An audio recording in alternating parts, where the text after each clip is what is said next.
Shalom, shalom, peuple de Dieu. Que le Seigneur nous bénisse.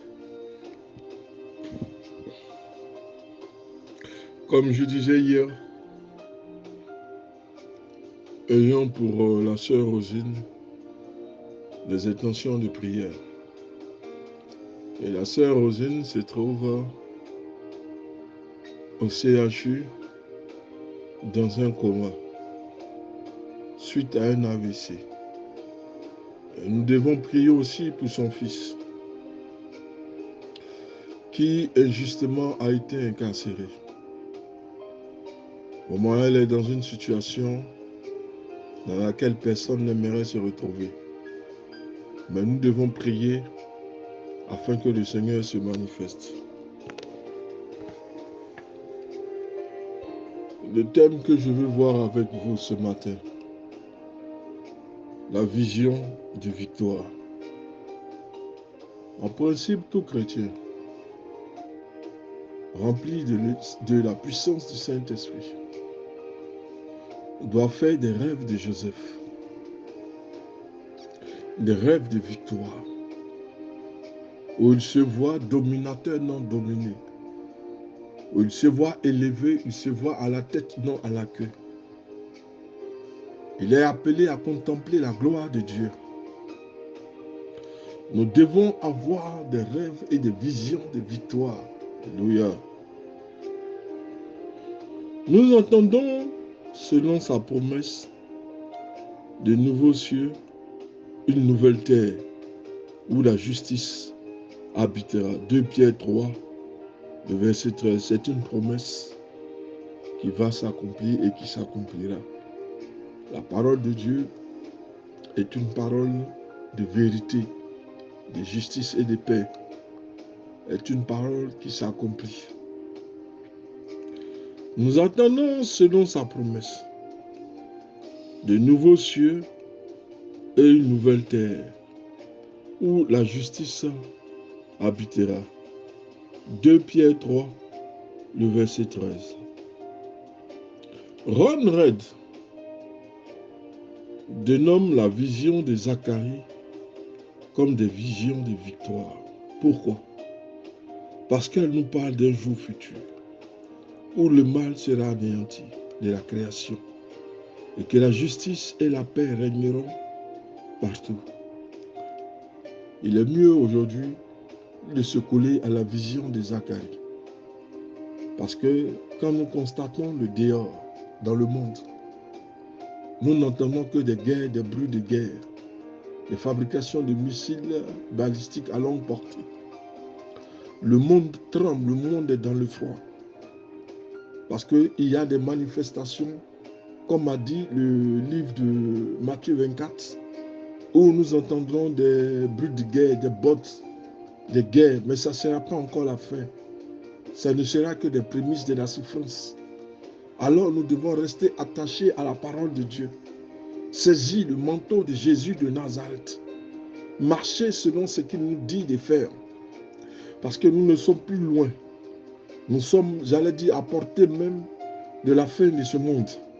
Parce que la prédiction de Matthieu 24 est en train de s'accomplir. La Bible nous donne 3 livres apocalyptiques, dont le Matthieu 24, le livre de Daniel et l'Apocalypse. Le monde est en train de partir à sa chute, à sa dérive, à sa destruction. Mais la vision de Zacharie nous donne de l'espoir. Nous amène à dire que nous n'allons plus connaître ces souffrances, ces guerres, ces calamités, ces pandémies, ces épidémies. Mais nous allons connaître une saison de paix, une saison de justice. La paix régnera partout. Quand Zacharie écrit ses visions, le peuple était de retour d'exil à Babylone depuis une vingtaine d'années. Et l'enthousiasme de beaucoup s'était refroidi. C'est vrai. Parce que quand nous prions le Seigneur, la chair, à un moment donné, peut prendre le dessus. Nous poserons la question, parce qu'il revenait de Babylone de plus de 20 ans d'exil. Il devait rentrer maintenant à Jérusalem. Et quand on lit la vision de Zacharie, que l'Éternel nous amènera un nouveau ciel, une nouvelle terre, il y aura la paix sur la surface du globe. Zacharie prophétisait au moment où le peuple rentrait. Mais le peuple a tellement souffert en exil que le peuple a perdu espoir. Il ne faut jamais perdre espoir avec le Messie. C'est vrai que la souffrance est grande, c'est vrai, par moments. Mais l'Éternel te donnera toujours l'issue de sortie. La mort n'est pas une solution, le suicide n'est pas une solution. La solution, c'est de persévérer jusqu'au bout et nous verrons la gloire de Dieu. L'enthousiasme de certains ont refroidi. Ne voyons-nous pas, nous aussi, de nos jours, dans bien des églises, un manque de foi et d'enthousiasme pour les choses de Dieu? Lire la Bible avec régularité est souvent considéré comme prenant trop de temps sur notre agenda qui est bien chargé. Voyons donc aujourd'hui les premiers de ces visions quand Zacharie s'est mis à prophétiser. Je veux dire au peuple de Dieu ce matin que le zèle pour ton Dieu ne refroidisse pas. Tu as attendu des années, des années. Il y a un temps où tu récolteras avec gloire. Tu sèmeras, c'est vrai, avec peur, avec l'âme. Mais l'issue, la récolte sera abondante. Beaucoup perdent espoir parce qu'ils se disent qu'ils ont prié depuis des années. Il n'y a aucune solution qui se profile à l'horizon où l'Éternel est passé. N'est-il pas éternel, c'est-à-dire Dieu lui seul qui vit par lui-même, qui a été créé par lui-même? Où est-il passé? Où sont ses exploits? Comment peut-il nous laisser en exil pendant plus de 20 ans? Lui qui est capable de parler et Satan s'incline. Mais comment a-t-il pu nous laisser en Babylone pendant près de 20 ans? La foi s'est refroidie. L'enthousiasme est perdu. On n'a plus envie d'aller à l'église. Et de nos jours, c'est des mêmes choses que nous constatons. Ceux qui sont venus au début, zélés de tout vent, ceux-là sont refroidis. Parce qu'ils sont dans un moment de perturbation, un moment de trouble. Ils ne voient pas le bout de l'horizon. Rien ne se profile là. La foi s'est refroidie. L'enthousiasme a baissé. Alors, le prophète Zacharie, dans ses premières visions, nous dit ceci. Je vois un rouleau qui vole dans l'air. Il a 10 mètres de long, 5 mètres de large. Alors l'ange me dit, c'est le texte de la malédiction qui va être lancé contre tout le pays. Sur un côté du rouleau, il est écrit que tous les voleurs seront chassés du pays. Sur l'autre côté, il est écrit que tous ceux qui font des serments faux seront également chassés du pays. Zacharie 5, le verset 2 au verset 3. Mais Seigneur, qu'attends-tu pour chasser le méchant du pays? Qu'attends-tu pour ligoter, Seigneur, tous ces méchants des pays, ces voleurs, Seigneur? Le pays aspire à te connaître en profondeur. Le pays a tourné les regards vers toi. Le pays s'est incliné, Seigneur. Le pays n'attend qu'une seule chose, la puissance qui émane de toi. Tu es un Dieu de bonté. Tu es un Dieu de miséricorde. Tes enfants souffrent. D'autres sont jetés à la rue. Il n'y a plus d'espoir. Qui va nous sauver? Nous dormons à la belle étoile. La foi, Seigneur, se refroidit. Présente-toi, Père, à tes enfants. Libère les pays, Jésus de Nazareth, afin que, Seigneur, nous marchons dans la paix, dans la justice.